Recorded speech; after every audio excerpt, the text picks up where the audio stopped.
Se você quer melhorar a comunicação e compreender quais são os fatores, os pilares que podem impactar a comunicação organizacional, esse episódio está muito legal. Assista e fique com a gente que você vai ter insights muito poderosos.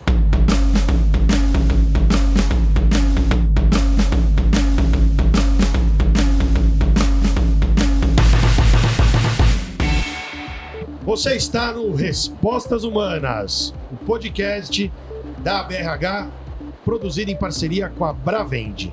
E hoje o nosso tema será sobre comunicação organizacional. Comunicação a gente sabe que é um dos principais desafios nas relações, nas organizações.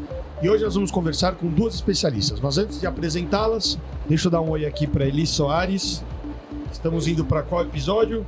23º episódio, terceiro dia do CONAR, 35 mil pessoas por aqui, quase 40 entrevistados, mais de 40 entrevistados. Bastante gente. Acho que por aí ou mais. Um montão, né? Nossa, a gente já saiu aqui com MBA, doutorado Isso aí. E tudo mais. A gente começa com audiodescrição, vou fazer aqui a minha e depois passo para vocês, tá bom? Então eu, Eli, sou uma mulher de estatura média, pele branca, cabelos longos, encaracolados, volumosos, com luzes douradas. Estou vestindo uma camisa polo azul escura com o logotipo da Bravende, que é um pássaro simbolizando crescimento e liberdade. Nós estamos aqui em 4 pessoas ao redor de uma mesa retangular branca. Eu estou de frente para a Ana Paula e também para a Thaís, que está à direita à frente. Ao meu lado, Carlos Cruz. E nós estamos numa sala branca de 5 metros por 4, com alguns detalhes em azul. E nós temos aqui, numa parte grande, boa parte aqui das paredes da nossa sala, com vidros que dá para a gente acompanhar também o que está acontecendo lá fora. Muita gente querendo fazer conexão nesse CONAR. Carlos Cruz. Muita gente passando aqui atrás, né? Lotado. Eu sou um homem branco, estatura média alta, especificamente 1,79 m. Cabelos pretos, estou com alguns cabelinhos brancos já nascendo. Uso óculos de grau, eu estou com óculos com haste transparente. Estou com o iPad aqui na minha frente, acessando o site podecomunicar.com. Pode comunicar sem R, né? Isso. E tem aqui cor amarela na marca, bem legal. Quem quiser conhecer mais a empresa de quem eu vou apresentar, pode acessar. Estou com uma caneta na mão aqui para fazer anotações. Ao lado tem uma TV passando a marca do podcast, que é a BRH e o RH, né? Respostas Humanas. E estou muito curioso para aprender um pouco mais sobre comunicação. Deixa eu apresentar aqui a Ana Paula e Thaís Figueiredo, da Pode Comunicar. Elas são fundadoras da empresa, já atuam em comunicação há bastante tempo. Inclusive tem uma metodologia que elas criaram e vão compartilhar com a gente. Sejam muito bem-vindas. Muito obrigada. Obrigada por nos receberem. É uma felicidade mesmo estar aqui e olhar assim esse ambiente de tantas conexões e poder falar um pouquinho sobre a nossa paixão. Na verdade, a comunicação é a nossa paixão. Exatamente, eu sou Ana Paula Oliveira. Estou muito feliz de estar aqui nesse ambiente, né? Um ambiente de trocas, de conexões realmente com aquilo que a gente desempenha. Sou uma mulher de 1,70 m, sou morena e adoro um desafio, né? Sou uma pessoa assim muito extrovertida. Então, pra gente é uma alegria muito grande poder compartilhar este momento e sobre comunicação, sobre aquilo que a gente ama fazer com vocês. Muito legal. E a Thaís, faz sua audiodescrição também, para quem não pode nos ver, por favor. Estou aqui sentada em uma cadeira branca, numa mesa branca. À minha frente vejo muitas pessoas passando, se conectando, gente filmando a gente ali de fora. Sou baixinha, 1,56 m, tenho luzes no cabelo, muitos acessórios, pulseiras, anéis e colares. Estou com uma blusa nude e crachá pendurado no pescoço. É isso aí. Muito bem, todos nós estamos com fone de ouvido e os microfones às nossas frentes. Muito bem. Para começar, antes de falarmos sobre o que vocês fazem, a experiência de vocês sobre esse tema, quem são vocês como seres humanos? Falem quem vocês são, sem falar o que tá no LinkedIn e o que faz. Conta pra gente. Thaís Figueiredo é mãe de Pati Bolinha, Pati Slane, minha cachorrinha, e o Bolinha. Sou uma pessoa muito apaixonada mesmo por gente, por conexões. Eu acredito muito nas conexões antes do trabalho, de alguma maneira. Gosto mesmo de estabelecer conexões, inclusive profissionais, passando pelo pessoal mesmo, antes de tudo.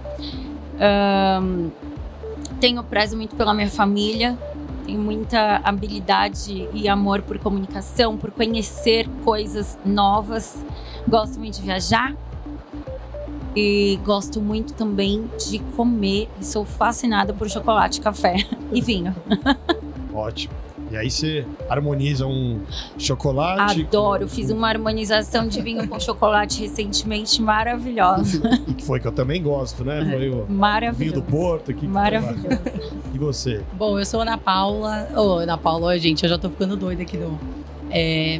Bom, eu gosto muito de amigos, família, de conversar, de ter rodas de conversa onde a gente consegue extrair, sabe, e se doar. Então eu falo que eu sou uma pessoa assim, muito da doação. Eu acredito realmente que nós somos agentes de mudança e a gente tem o poder de transformar a vida das pessoas. Então quando eu entro num ambiente, eu gosto que a pessoa ela saia melhor do que ela entrou. Então isso mesmo dentro ou fora da empresa, né? Eu falo, a gente tem o dever de fazer o dia de alguém melhor, né? Sou mãe da Fernanda, sou esposa também do Pedro. E tenho uma filha cachorra, a Penélope. Sou apaixonada pela família. Os momentos que eu zelo muito é estar realmente em família, pai e mãe, né? A gente, sogra, sogro, enfim, todo mundo. Então é sempre um aglomerado, aquela família grande que quando se encontra, preza pelos momentos de sentar na mesa, comer, dar risada, né? Então, para mim, são esses momentos que agregam valor, né? Que valorizam realmente quem a gente é como ser humano e levar isso, né, para a vida de outras pessoas e você poder melhorar, isso faz realmente eu me sentir muito bem e a gente viver numa sociedade harmoniosa. É isso que eu zelo nas minhas relações, nas minhas conexões. Muito bem, vou fazer aqui uma previsão. Esse dom você não sabia que eu tinha. Tô aqui, ó, Ai, meditando, olhando todas as empresas que estão passando por aqui e observando. Tá vendo um número aqui para mim, gente? Presta atenção, olha só. 99% das empresas têm problema de comunicação. Uau!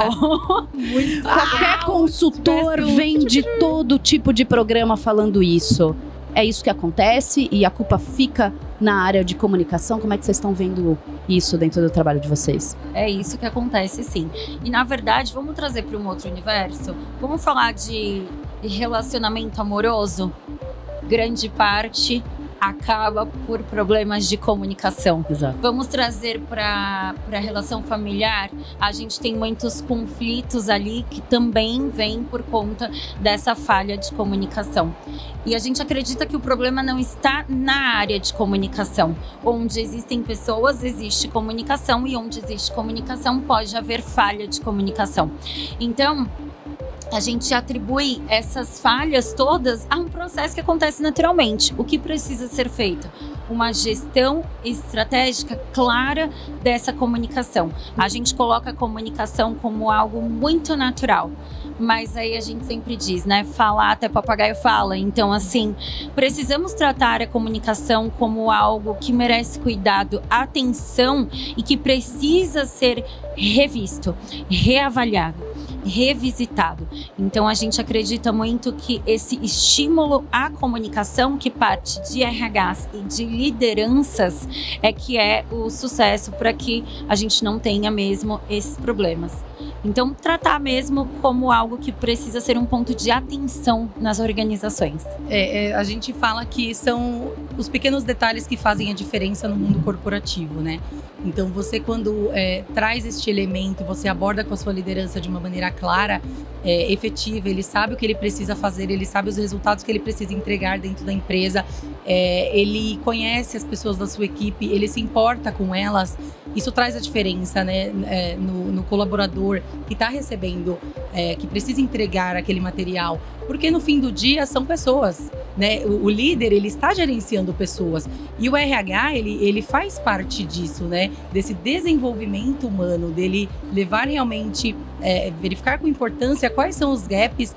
E são pequenas ações diárias que fazem a mudança acontecer naquele ambiente para poder fomentar realmente a cultura daquele local, né, e atribuir valor, ter a base de sustentação. Então a gente fala, a comunicação, ela vem na base mesmo, né? As pessoas se relacionam, se comunicam, tem problema em casa, enfim, mas isso elas acabam levando por si, né? E às vezes elas não sabem tratar. Então você tem casos de líderes maravilhosos, com ótimos resultados, mas que ele não sabe lidar com pessoas. E a pandemia mostra isso. A gente precisa cuidar da saúde das pessoas e parte disso, né, a saúde mental desses colaboradores, né? E a empresa, ela tem participação nisso. Então, como que a comunicação ela entra sanando esses problemas, fazendo com que você possa validar aquilo que você faz no seu mercado, no seu trabalho, mas tendo esse senso de pertencimento, né? Se sentindo pertencente, sentindo que a sua comunicação ela está sendo ouvida, né? Que você está sendo ouvido e tratado na empresa. A pergunta que eu quero fazer para vocês é: o que mudou nos últimos anos?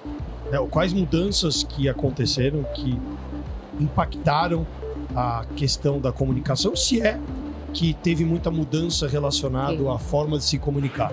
Uma delas é que a gente não liderava muito equipes à distância. Tinha algumas pessoas já faziam isso em alguns modelos de negócio, mas todo mundo foi forçado a ter que fazer isso. E dicas, né, que vocês têm para quem lidera e faz parte de times à distância. A pandemia, né, ela vem muito forte, colocando as pessoas, né, estacionando as pessoas em casa para cuidarem da sua saúde. Até então a gente não tinha informação, então todo mundo foi pego de surpresa. E foi necessário ter essa adaptação na moda de trabalhar. O que fica percebido é assim: quanto mais tempo em home office a pessoa passa, mais distante da cultura da organização ela fica. E o que os líderes, até então os líderes não tinham preparo de como cobrar aquilo. Tanto que empresas multinacionais, empresas grandes, que você tem todo um aparato, né, um suporte, eles falavam: vamos fazer uma reunião, todo mundo liga a câmera. É como se assim, não, eu vou falar com você, mas liguem as câmeras para mostrar que você está trabalhando. E o funcionário se sentia invadido com aquilo, né? Então, assim, o cuidado de você realmente, o cuidado que a empresa deve ter para não perder a conexão com o ambiente externo, né, onde a pessoa está trabalhando em casa, home office, você ter a confiança, a credibilidade. A comunicação, ela vem justamente para isso. Esse alinhamento que o profissional do RH fez para conseguir conciliar o trabalho externo e interno sem perder o foco com os resultados, as métricas, as medições. E aí, com isso, de uma maneira muito clara e limpa e objetiva, e falar: eu preciso destes resultados. O como o funcionário entregar na mão dele, né, para ele poder desenvolver e ele entregar pronto ali o que precisava, né?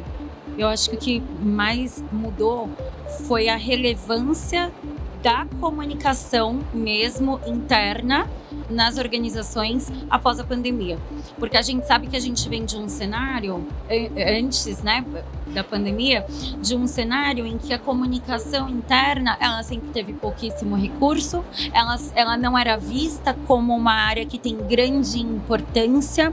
Esse estabelecer a comunicação só fazia parte do que precisava ser feito, não tinha a devida atenção.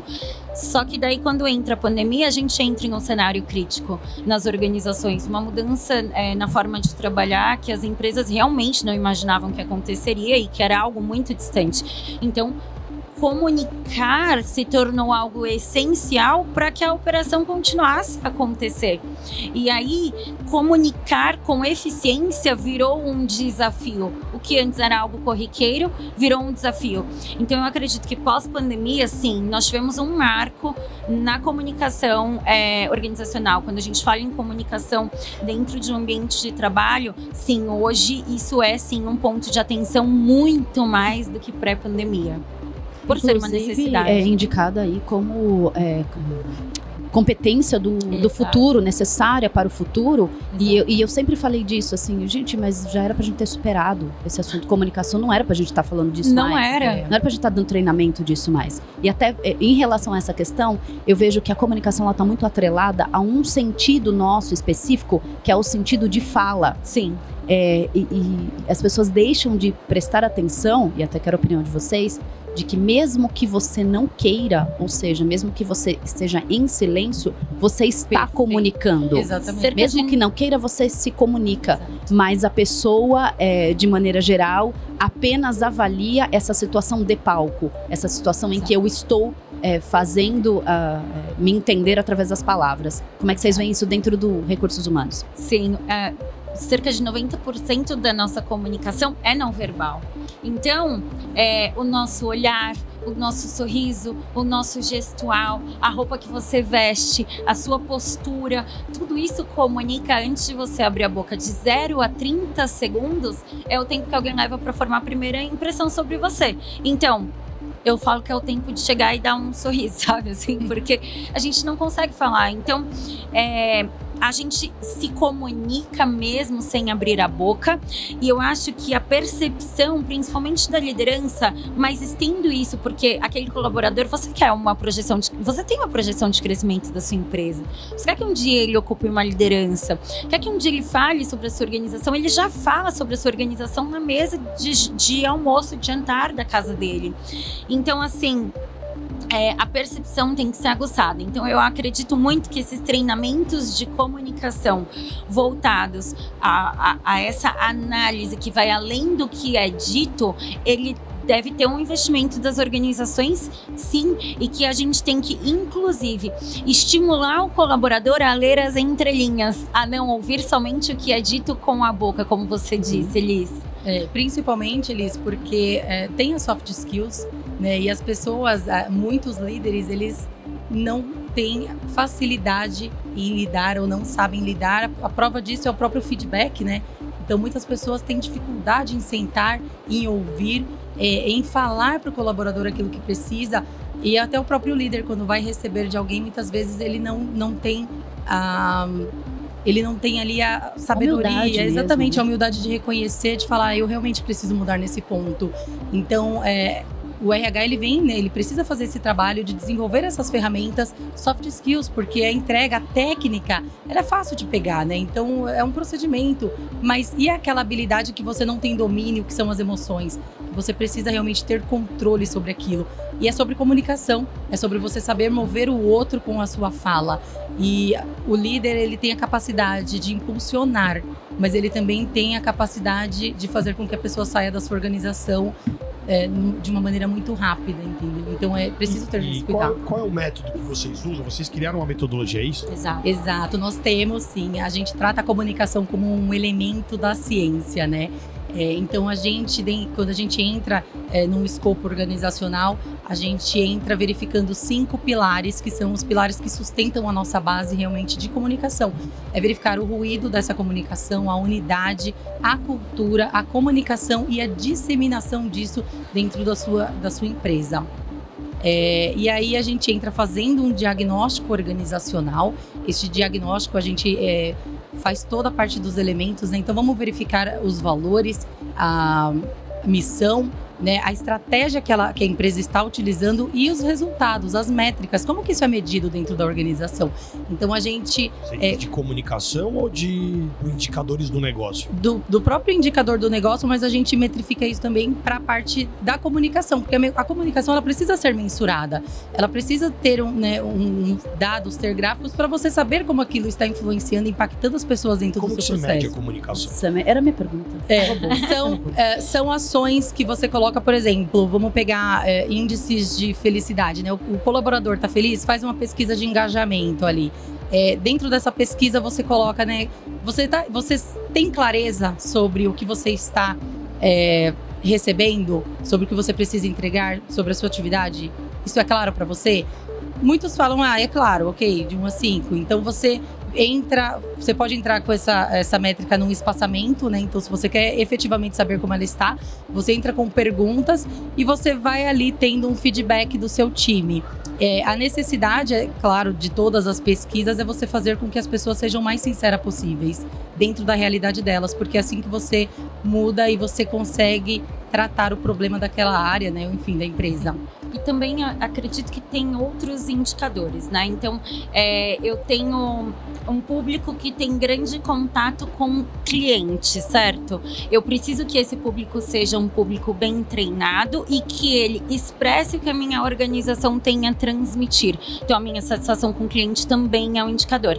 Além disso, eu tô com uma empresa que tá com alto turnover, então, como é que nós...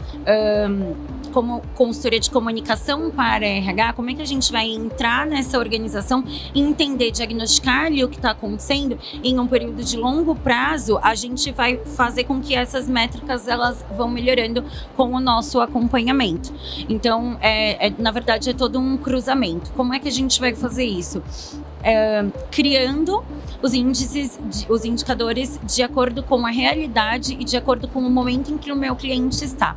Por que é que a gente trabalha com o ruído em primeiro plano? Porque em uma comunicação entre duas pessoas, existe um ruído. Sim. Se existe um ruído, isso precisa ser tratado. Precisa que haja uma unidade para que ambos queiram falar a mesma língua.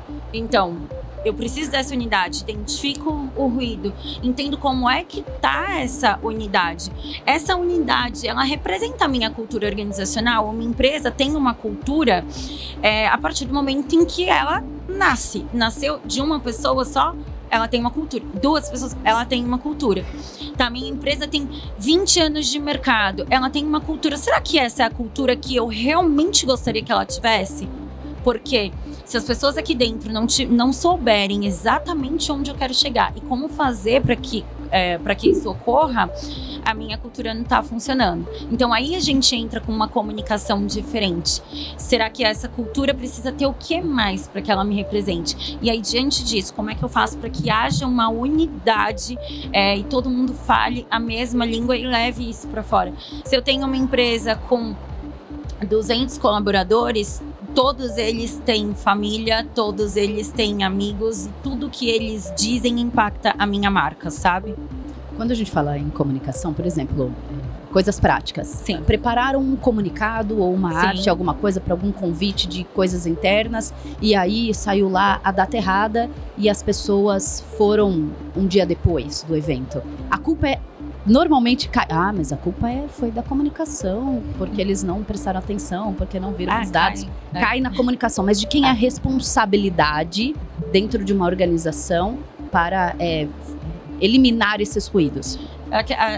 Nenhum trabalho é feito sozinho, né? A demanda não partiu da comunicação e alguém revisou esse material. E sim, a culpa cai, eu já trabalhei muito nessa parte, a culpa cai mesmo em quem digitou e soltou ali aquele comunicado, mas aquilo foi revisado por muitas pessoas. E aí é que eu acho que entra essa questão de comunicação e de cultura, inclusive no sentido de quem é a responsabilidade, né? Se você vai fazer um apontamento de um colaborador, de uma equipe ou todo mundo que tá ali, eu acredito mesmo que isso é na condução e é na liderança do time, sabe? Como é que eu vou liderar esse time para que todo mundo se responsabilize por algo que não está só na ponta do dedo de quem soltou? E o óbvio precisa ser dito? Certamente. Sim, sempre. Durante todo... A clareza, né? A clareza dos processos dela a todo instante. Então, você comunicar e comunicar todos os dias e falar para sua equipe no final do dia: vocês foram muito bem, vocês não foram, os nossos resultados precisam mudar, o que a gente precisa fazer. Então, isso é o óbvio, né? É a pequena coisa. Ela tem que ser lembrada sempre. Então, o líder, ele precisa ter essa ciência. Qual será que é a resposta humana ou as respostas humanas? Eu escrevi 2 provocações aqui. Você escreveu algumas aí? Não, a gente tem envolvido aqui que eu nem pensei. A gente tem aqui esse momento mais chegando para o final, que a gente faz uma provocação assim: quais respostas humanas para determinado tema? E aí vocês colocam aí de forma resumida, simples, direta, o que vem à cabeça. Eu escrevi 2 aqui para provocar vocês. Quais respostas humanas para reuniões online? Uau. Precisam ser breves e direcionadas. Elas precisam ser diretas. Thaís? E deve haver, sim, uma conexão. E acredito que a conexão, ela vai além do presente momento. Ela vai no que você pretende, na sua intencionalidade. A intencionalidade. Quais respostas humanas para medo de falar em público? É uma habilidade, né? Mas você precisa ter consistência e fazer treino, né? O próprio fato de você levar a sua opinião, expor sua opinião para alguém, você tem que ter essa coragem para saber que aquilo vai melhorar o dia de alguém, enfim, você vai melhorar seu processo. Então, eu acho que coragem é o que... E treinos constantes para você poder Legal. ter essa habilidade, desenvolver. E entender que aquilo é uma necessidade. Respostas humanas para grupos corporativos de WhatsApp. Ah, eu adoro. Eu acredito que agrega, sim, muito nos processos, ajuda as empresas a se desenvolverem, ajuda as empresas a abrir o horizonte, a olhar aquilo que funciona no outro e tentar colocar em prática, né, no seu negócio, ver se aquilo se encaixa no seu nicho, mas é uma troca muito grande. Eu acredito que a empresa deve educar como usar aquilo e não deve contar com o bom senso das pessoas. Então, o óbvio precisa ser dito nessas situações. Para fechar, respostas humanas para silêncio. Silêncio. Silêncio deve ser respeitado. Mas o silêncio também causa uma grande ausência. Então, se na sua empresa você tem colaboradores que eles não atuam mais da forma como eles eram, não agem, se preocupe, porque esse silêncio está causando alguma ausência ali entre ele e a conexão com a sua cultura, e isso precisa ser visto. Se você quer reter talentos, preste atenção nas pessoas que você tem no seu time. O silêncio fala, né? E como que as pessoas encontram vocês, se conectam com vocês? Quem pode, comunica em todas as redes sociais. Quem pode, comunica. Isso, @quem pode com D, mudo, quem pode, comunica. Legal. E tem algum Instagram, algum LinkedIn pessoal? Aí no site, né, que é o www.podecomunicar.com, lá na parte, né, de quem somos, tem os nossos LinkedIns. Então dá para eles buscarem Legal. por lá, assistir o podcast, né? Nas redes sociais, eu estou como @a Thaís com H Figueiredo. E eu sou a Ana Paula. Eu sou a Ana Paula. Legal, legal. Muito boa conversa, né? E você que é comunicador e aí gostou da trocas? Gostei. Tem até uma frase aí, né, que resume essa questão do silêncio, que é: o mais importante na comunicação é ouvir o que não está sendo dito. Tem a ver com prestar atenção nas pessoas. Exatamente. E a presença é importante para isso. Completamente. A presença e não presenteísmo, né? E quando você até abre a câmera, mas você não tá ali. E eu falo que a presença, assim, tá, neste momento, nós estamos aqui, nesse dia 10 de agosto, aí perto da meio-dia, os meus pés estão aqui. Então, meus pés estão aqui, meu coração e a minha cabeça, minhas sinapses, minhas emoções também precisam estar aqui. Se eu estiver dividida, eu não vou aproveitar esse momento. Porque a mente, ela é atemporal, né? Ela vai lá no futuro, vai lá no passado e é um desafio. E complemento, a presença, ela é um exercício diário do momento em que a gente acorda até a hora que a gente dorme, quando a gente opta mesmo por, no momento em que eu estou me exercendo, estar presente. E aí isso vem para nossa comunicação. Quanto mais você exercita na vida, mais você traz para sua comunicação e para o trabalho. Isso aí. Se você gostou desse episódio e ele não se inscreveu, se inscreva no canal da BRH, aonde você está assistindo, para você acessar ainda mais conteúdo, porque não para por aqui. Ainda temos muitas entrevistas hoje, entrevistas muito interessantes. Grande abraço e até o próximo Tchau, gente. episódio. Obrigada. Obrigada. Tchau. Obrigada.